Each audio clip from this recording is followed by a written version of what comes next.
प्रदेश के कैबिनेट मंत्री कैलाश विजयवर्गीय अपने कार्यक्रमों में स्थानीय नेताओं की चुटकियां लेते हुए दिखाई देते हैं।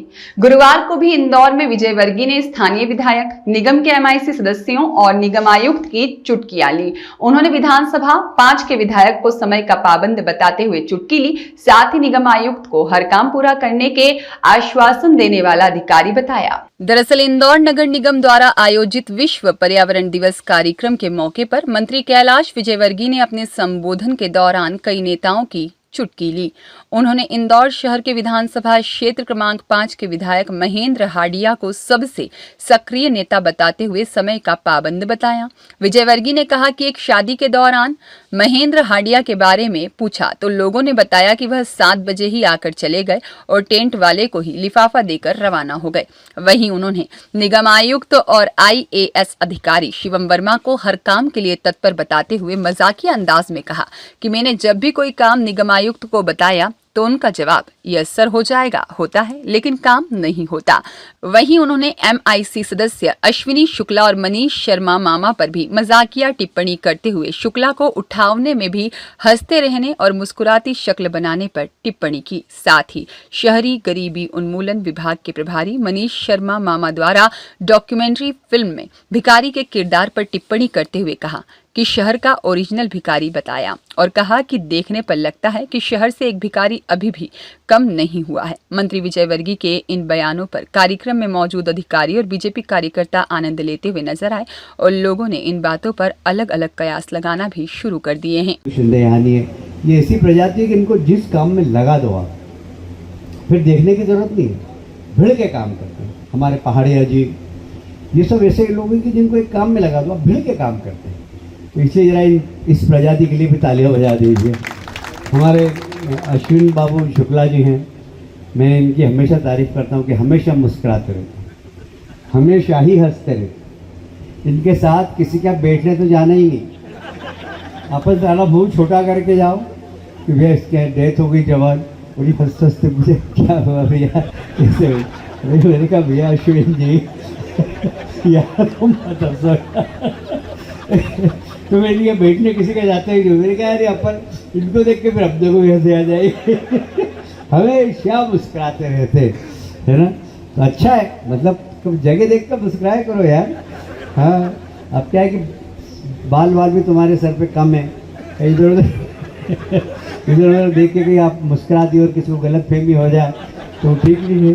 तो आदरणीय हमारे कमल वाघेला जी, महामंत्री जी, हमारे निरंजन गुट्टू जी, मामा जी ने भिखारी समाप्त कर दिया। पर वो वीडियो देखता हूँ इनका तो उसमें लगता है कि एक भिखारी तो है यार जो मांग रहा है। तो वीडियो इनका बहुत ही, जिसने नहीं देखा वो देखना तो सारे भिखारी गायब, बाकी एक भिखारी बरोबर मांगता रहता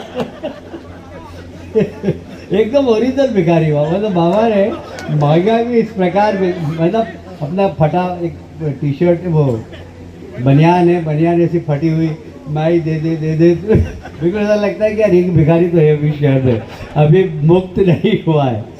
और उपस्थित सभी यहाँ पर इस शहर के श्रेष्ठीजन, सभी सामाजिक संगठन के प्रतिनिधिगण, हमारे नौजवान मित्रों और देवियों को दोनों हाथ जोड़ के प्रणाम करता हूँ। आज विश्व पर्यावरण दिवस पर आप सभी को बहुत बहुत बधाई।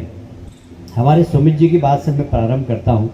सुमित जी ने कहा कि भारत की संस्कार संस्कृति इतनी सनातन है कि हम वो समाज हैं कि हम जिससे सांस लेते, जो सांस देता है हम उसकी पूजा करते हैं। पेड़ हमको ऑक्सीजन देता है, हम उसकी पूजा करते हैं। नदियाँ हमको पानी देती है, हम उनकी पूजा करते हैं। हम कभी भी ऋणी नहीं देते, हम ऋण होना चाहते हैं। हम कभी ऋणी नहीं रहे। हमारे ऐसा कहा गया है कि पुनरपि जन्मम पुनरपि मरणम, हम हमेशा मरते हैं और जिंदा होते हैं। तो हम ऊपर जब जाएं तो अपना ऋण होकर नहीं जाए, उऋण होकर जाए। महेंद्र भाई समझ गए ना, कुछ हो तो कर्जा निकाल के जाना है, उतार के जाना। क्योंकि हमारे यहाँ परंपरा ही यही है, हमारी संस्कृति ऐसी है, हमारी संस्कार ही ऐसे कि हम कभी ऋणी होकर नहीं जाएं। धरती माता को हम जब बहुत छोटे थे तो मेरी माँ ने हमको सिखाया कि बिस्तर से उठो, उस समय हम जमीन पे ही सोते थे। तो ज़मीन पे हम सोते तो सबसे पहले धरती माता को प्रणाम करते, आज भी हम करते। उठने के बाद सबसे पहले धरती माता को प्रणाम करते, क्योंकि धरती पे हम खड़े होते हैं, हमारे पैर रखते हैं धरती पे, धरती हमारा वजन सहती है, धरती पे लगा था उनको प्रणाम करते, फिर भगवान का फोटो लगा रखा उनको प्रणाम करते, उसके बाद फिर बाथरूम की तरफ जाते हैं।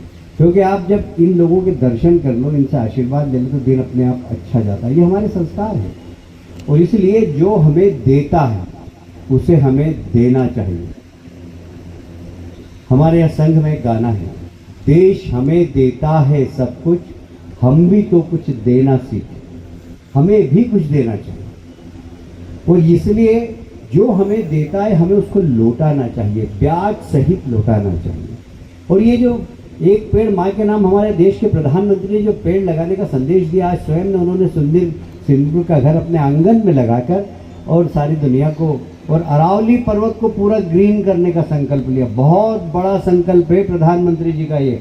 अरावली पर्वत 3-4 राज्यों के अंदर फैला हुआ है, इतना बड़ा पर्वत है, और आधा कहीं पथरीला है, कहीं कैसा है। अगर मन में संकल्प हो तो पथरीला पहाड़ भी हरा हो सकता है। ये पितृ पर्वत पर जाकर देखिए आप। हमारे एक इंदौर में प्रोफेसर हैं, क्या नाम है उनका, गर्ग साहब ने एक पत्थर की पहाड़ी ली, केसरी पर्वत। उस केसरी पर्वत पे सारे प्रजाति के पेड़ हम लोग आए, वहाँ केसर भी उगती है। गर्ग साहब की महू रोड पे केसरी पहाड़ी। अब ये इच्छा शक्ति है, हम पत्थर के बीच में भी पेड़ को लगा सकते हैं। मुझे याद आ रहा है, अभी हमें जब पेड़ थोड़े से सूखने लगे रेवती रेंज पे, जो 12,40,000 लगे हैं, तो हमने एकदम तुलसीराम सिलावट जी को याद किया कि आपके तालाब में से हमको 400-500 ट्रक मिट्टी दो, क्योंकि जब पेड़ बढ़ता है तो जड़ें उसके नीचे जाती है। अगर पत्थर है तो फिर जड़ें नीचे नहीं जा पाती और कभी कभी पेड़ डेड हो जाता है। इसी समय पेड़ की रक्षा करना बहुत ज़रूरी है। तो उसके आसपास गड्ढे करके और फिर वहाँ पर काली मिट्टी डालने का काम अभी पितृ पर्वत रेवती रेंज पे चल रहा है। हम ये रिकॉर्ड बनाएंगे कि 12,40,000 पेड़ हमने ऐसे किसी जिंदा रखे, ये भी एक विश्व रिकॉर्ड होगा। 51 लाख पेड़ की हमने श्रृंखला को चालू किया है, आज इसकी शुरुआत है। पर मैं इस अंदर आने के बाद, मेयर साहब, ये मुझे पता नहीं है कि ये जो यहाँ पर आपके कार्यकाल में बनाया ये स्ट्रक्चर स्मार्ट सिटी का, ये कब बना है। मुझे पता होता तो उसका विरोध करता मैं, क्योंकि ये ग्रीन लैंड है। नगर निगम ग्रीन लैंड में तो मकान तोड़ देती है, और खुद अगर नगर निगम ग्रीन लैंड में अगर बनाएगी तो ये तो नगर निगम ही अवहेलना कर रही है कानून का। तो मेरा एक निवेदन है कि आपका अभी तो बना रहने दें इसको, पर अपने प्लानिंग में आप रखिए कि आपका जब नगर निगम का कार्यालय बन जाए, इसको वहाँ शिफ्ट कीजिए और इसको डिसमेंटल करके यहाँ पर भी इस बगीचा ही लगाए। ये ग्रीन लैंड में आपको इस प्रकार का कंस्ट्रक्शन नहीं करना चाहिए, मेरी ऐसी राय। मुझे पता होता जिस समय, मैं तो अभी साल भर पहले मंत्री बनने के बाद पहली बार आया, तो मैंने इतनी बड़ी बिल्डिंग देखकर मुझे आश्चर्य हुआ, ये ग्रीन लैंड में कैसे बिल्डिंग बनाई स्मार्ट सिटी की, नहीं बनना चाहिए। ब्यूरो रिपोर्ट, सत्याग्रह न्यूज, मध्य प्रदेश।